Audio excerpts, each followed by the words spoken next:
बिस्मिल्लाहिर्रहमानिर्रहीम। अस्सलाम वालेकुम फ्रेंड्स, कैसे हैं आप सब। उम्मीद करती हूँ सब खैरियत से होंगे। मेरी दुआएं आप सबके साथ हैं। आज हम बना रहे हैं माश की दाल। वाइट वाली दाल भी कहा जाता है इसे, और कुछ बच्चे या कुछ बड़े सफ़ेद दाल भी कहते हैं।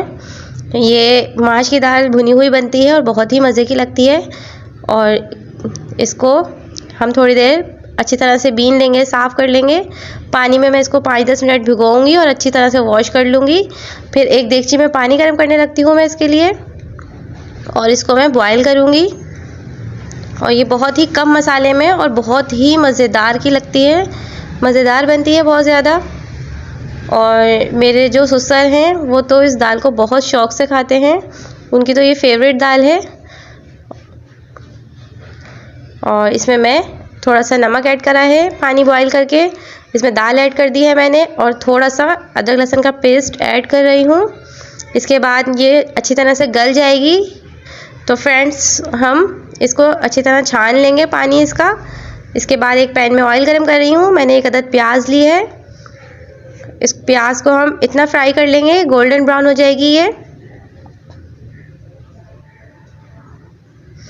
इसके बाद हम इसको फ्राई करने के बाद मैं इसमें बस थोड़े से मसाले ऐड करूँगी, और ये थोड़े से मसाले में ही बहुत अच्छी और बहुत ही जायकेदार बनती है। ज़रूर ट्राई कीजिएगा, मुझे ज़रूर बताइएगा कमेंट्स में आपको कैसी लगी ये दाल, और मेरी आवाज़ कैसी लगती है आपको कमेंट्स में ज़रूर बताइएगा। इसके बाद हम इसमें ये देखें फ्रेंड्स, ये दाल अच्छी तरह गल चुकी है हमारी। इसको इस तरह चेक कर लीजिएगा। जब ये गल जाए तो अच्छी तरह से इसका पानी फेंक दीजिएगा, और इसको अच्छी तरह से छन्नी में छान लीजिएगा। ये हमारी प्याज भी काफ़ी फ्राई हो चुकी है, अभी थोड़ी सी और फ्राई करेंगे हम, ये लाइट ब्राउन हो जाएगी। उसके बाद हम इसमें गरम मसाला ऐड करेंगे, गोल वाली मिर्चें ऐड करेंगे, और ज़ीरा ऐड करेंगे। अब इसको हम, इतनी प्याज हमारी ब्राउन हो चुकी है, हम इसमें मसाला ऐड करके इसको भी ब्राउन करेंगे थोड़ा सा। इसकी खुशबू आने लग जाएगी गरम मसालों की और मिर्चों की, और प्याज की तो बहुत ज़बरदस्त खुशबू आ रही है इसके अंदर से। भुनी हुई प्याज की खुशबू मुझे बहुत पसंद है फ्रेंड्स। इसमें मैं 1 टीस्पून बड़ा वाला जो चमचा होता है वो दही ऐड कर रही हूँ, यानी कि 1 पाव दही में से आप आधी दही डालिएगा। इसके बाद मैंने इसमें दाल ऐड कर दी है, थोड़ा सा भून के, और अच्छी तरह से इसको मिक्स कीजिएगा।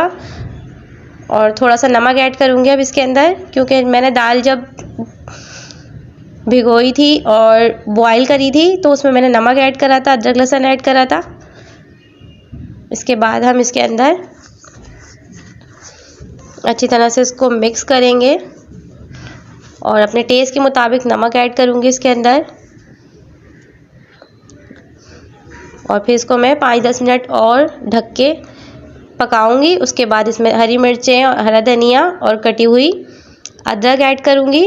मज़ेदार सी हमारी माश की दाल तैयार है, बहुत ही कम की उसमें सामान में, और बहुत ही जायकेदार। दुआओं में याद रखिएगा, चैनल को सब्सक्राइब कीजिएगा, लाइक कीजिएगा, शेयर कीजिएगा। अपना बहुत सारा ख्याल रखिएगा। अल्लाह हाफ़िज़।